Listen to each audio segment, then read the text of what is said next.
Mga master, okay lang bang? Huwag niyong skip ang mga ads sa aking mga video kung okay lang mga master. Salamat sa solid na suporta po. Yon, what's up mga masters? Nandito na naman tayo sa panibagong araw, panibagong kabanata na naman ang pagsasama-samahan natin ngayon guys.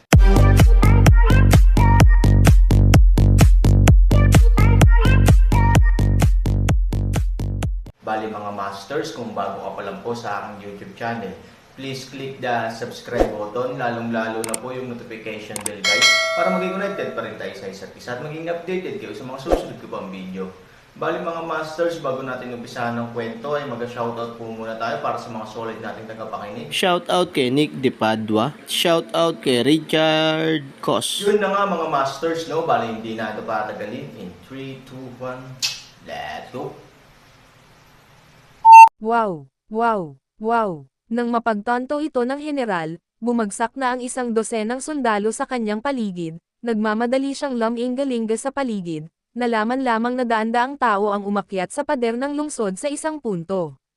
Ang mga taong ito, lahat ay nakasuot ng itim, ay lubhang nababaluktot at malupit, at direktang pinunasan ang kanilang mga leeg sa kanyang mga nasasakupan. Ang kaawa-awang siya at ang kanyang mga nasasakupan ay nagpaalam sa mundong ito nang hindi man lang nagkaroon ng pagkakataong sumigaw, may itim na usok. Sino ka? Napakalakas ng loob mong pumasok sa military defense area nang walang permiso. I would like to advise you, kung matalino ka, umalis ka dito dali, otherwise, I will make you look good. Galit na saway ng general. Bahagyang ngumiti ang pinuno, hindi siya matangkad, at pagkatapos ay natanggal ang saplot, at isang bata ang sumulpot sa harap ng general. Ano, hindi nagtagal nag-away tayo, at nakalimutan mo na ako, Panginoon ko. Nakatingin sa batang wala pa sa gulang na nasa harapan niya, biglang napatulala ang general. Hindi ba ang taong ito ang dati niyang kalaban? Pei Yuan. Sa simula, lahat ay umiikot at naglalaban sa gilid, kaya natural, lahat sila ay may ilang mga mata para sa bawat isa sa mga kalaban.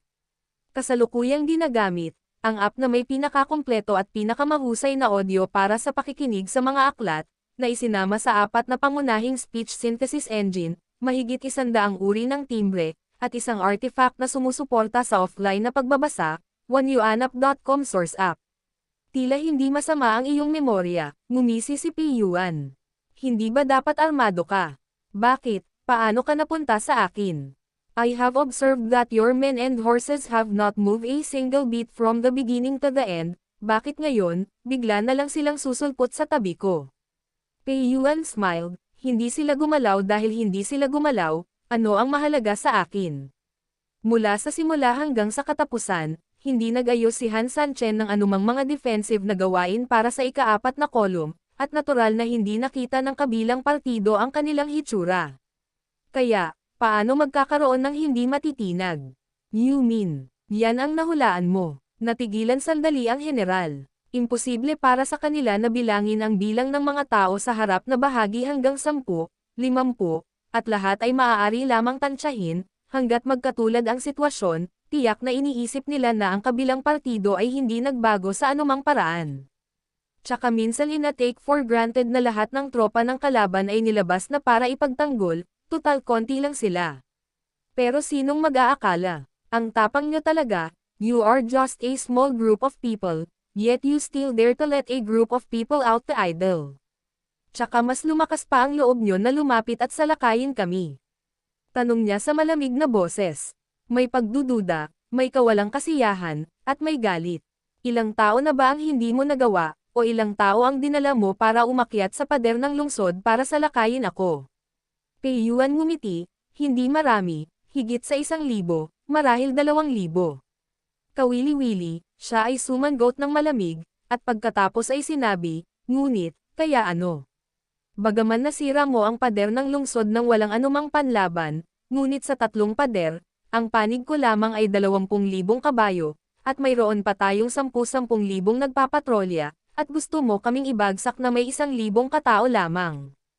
Kalokohan ang sinasabi mo. Hindi ko alam kung panaginip ito ng tanga, ngunit ito ay talagang angkop para sa panaginip sa gabi, kaya't gawin natin ito at tingnan kung ano ang magiging panaginip ngayong gabi.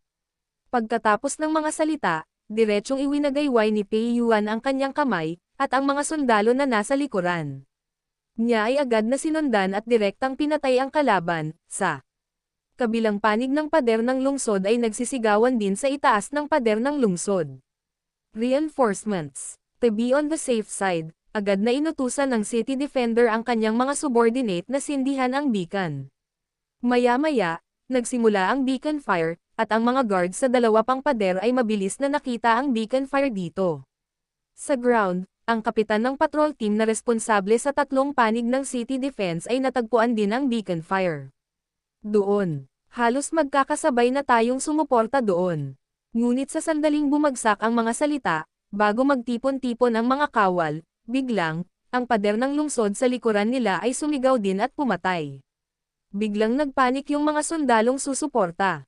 Ano ang sitwasyon? Sila, may tinambangan sa kanilang panig.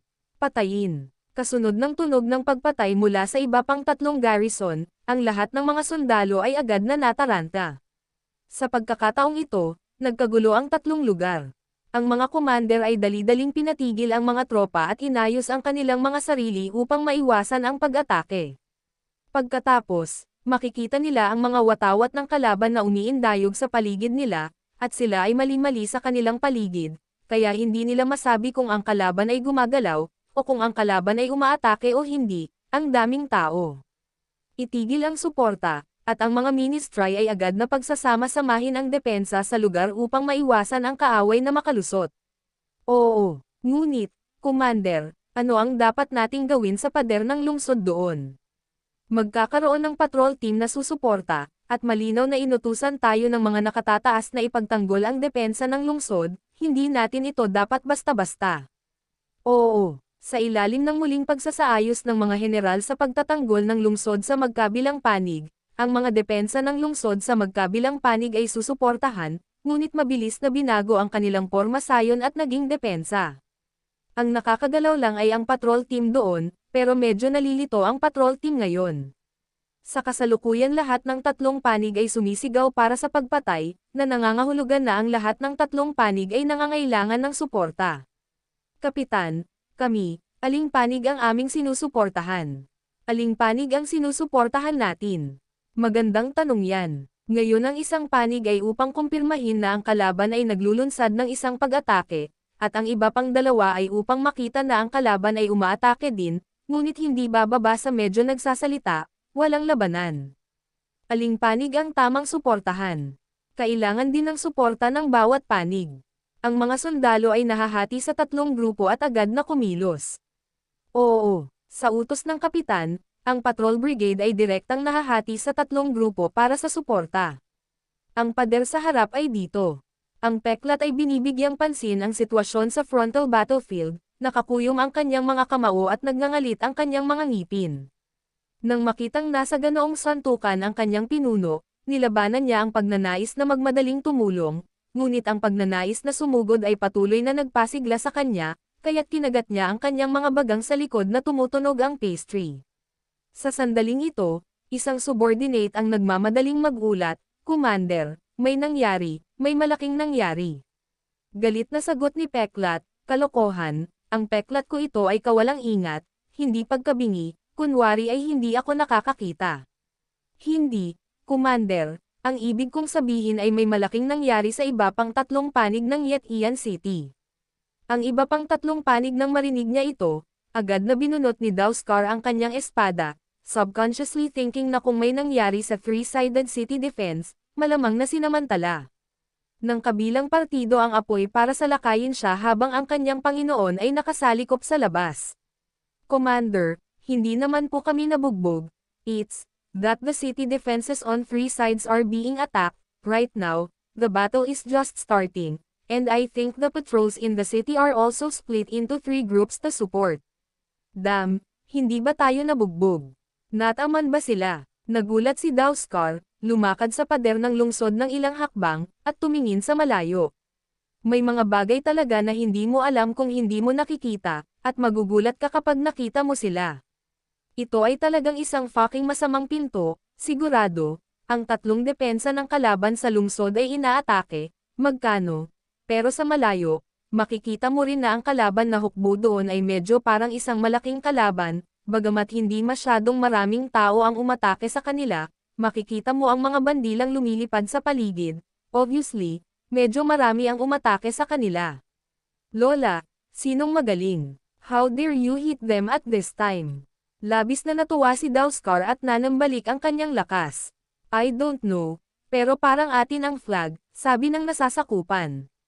Dahil napakalayo nga nito, at nanginginig ang bandila ng kalaban, makikita lamang ng paningin ng peklat ang pangunahing kulay ng bandila ng kalaban, ngunit hindi niya nakita ang pattern sa bandila. Mga subordinate niya ito, dahil nagmamasid siya noon, at paminsan-minsan ay hinahayaan siya ng ilang mga anggulo na makita ang nakakagulat na sulok ng bandila, at ang isang tiyak na bahagi ng pattern ay katulad sa kanyang tagiliran, kaya malabo niyang makita na mayroong isang konsepto.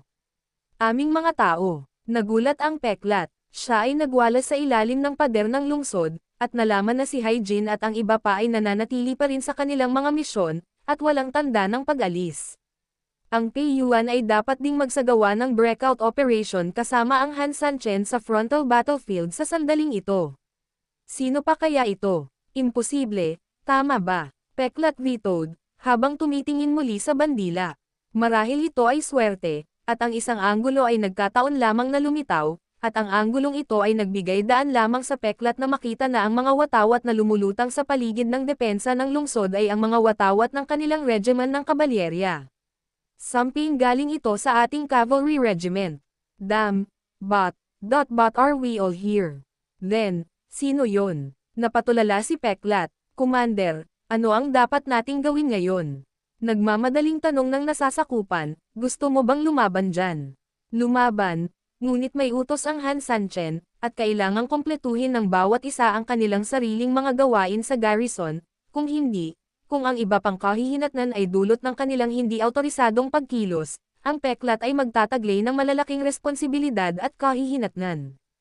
At the same time, naawa din siya kay Han Sanchen at sa magkapatid. Pero kung hindi ka lalaban, kung palalampasan mo ang ganitong magandang pagkakataon ngayon, hindi maiiwasang sayang ang buhay ng mga tao. Pagkatapos ng lahat, kapag ang kabaligtaran ay inatake ng sorpresa, ito ay malinaw na ang pinakamahusay na pagpipilian upang talunin ang aso sa tubig sa oras na ito. Tsaka yung umaatake sa city defense sa tapat ay yung kapatid niya, kaya kung hindi siya susugod para tumulong sa mga oras na ito ay parang hindi na kaya ng Peklat. Sa sandaling ito, matapos marinig ang ulat mula sa kanyang mga nasasakupan, nagpasya din si Hyjin na maghanap ng Peklat. Nang makita ang Peklat na patuloy na nakatingin doon, alam ni Hyjin na dapat ay naiintindihan ni Peklat ang sitwasyon, at halos kapareho niya ang kanyang sarili sa sandaling ito, hindi sigurado kung ano ang susunod na gagawin. Hindi nagsalita si Hyjin, at diretsyong sinabi, Scar, ano? Sa tingin mo sa bagay na ito, dapat ba tayong mag-away o hindi? Ano sa tingin mo? Tanong pabalik ni Scar. Sandaling nag-alinlangan si Hyjin, dapat sundin ang utos ng pinuno. Oo, ang utos ng pinuno ay dapat masunod ng buo, ito ang katangiang dapat taglayin ng sino mang mandirigma. Bukod pa rito, maraming beses nang napatunayan ng mga katotohanan na ang tila hindi makatwiran na mga desisyon ni Han Sanchen ay malamang na maging tama sa huli, na sapat na upang ipakita na ang command department ng Han Sanchen ay hindi lamang patay, ngunit napakatalino din. Kung susuwayin nilang dalawa ang utos ni Han Sanchen, baka lalong lumala ang resulta ng orihinal na plano, paano kaya sila magkaharap ni Han Sanchen? Pero, biglang sabi ulit ni Hyjin, yan kasi pinagtatanggol ng mga kapatid natin ang lungsod, malaki ang puwersa ng kalaban, kung ganito ang pag-atake nila sa syudad, natatakot ako na kapag nakawin ko ang manok ay hindi ako mawalan ng pera, saka ako direktang mapapaligiran ng kalaban, pagkatapos ay malilipol ang buong hukbo. Ang pinakamahalagang punto ay ang kasalukuyang sitwasyon ng labanan. Halatang nakulong sa dalawang grupo ang leader at ang breakout team, at hindi makatugon ang dalawang grupo sa isa't isa, kaya mag-isa lang silang lumaban, sa makatuwid, ang kanilang anyo ay masasabing napakasama. Kung makakatulong ang ating panig na ibagsak ang pagtatanggol ng lungsod doon, sabihin mo sa akin, mababawasan ba ang pressure sa panig ng pinuno? Pagkarinig sa mga salita ni Hyjin, tumanggo si Scar, bagamat iba ang sitwasyon natin sa labanan, nahahati ito sa 3 puntos, ngunit sa katunayan, 3 puntos ang bumubuo ng frontline, at ang isang buhok ay makakaapekto sa buong katawan, kung sisirain natin ang hukbo ng kalaban na nakatalaga sa Yetian City Defense, natural, ang pressure sa pinuno at sa iba ay magiging mas mababa. 10,000 hakbang pabalik, pagkatapos ng Yetian City na muling pumasok sa aming mga bisig, kahit na ang pinuno at ang kanyang matanda ay umatras, hindi bababa sa mayroon siyang pansamantalang tirahan. Ngumiti si Hyjin, then what are we waiting for? Ibig mong sabihin, we are still on the defensive mission, the purpose is to make our defense line more solid, para kang naglagay ng bahay dito, the leader told us to guard the house and take care of the house, we should have guarded the house well, but the problem is, now some branches are sticks out our door, which is very likely to bring us safety hazards, you say, don't directly interrupted. Don't directly interrupted. Intindihin mo ng kaunti, ano ba, nakahanap pa rin tayo ng dahilan, kaya pagtripan natin sila sa buhay natin. Hindi naman galit si Hyjin pero ngumiti lang, halatang magaspang ang mga salita ni Daoskar, ngunit ganoon din ang sinabi ni Danli.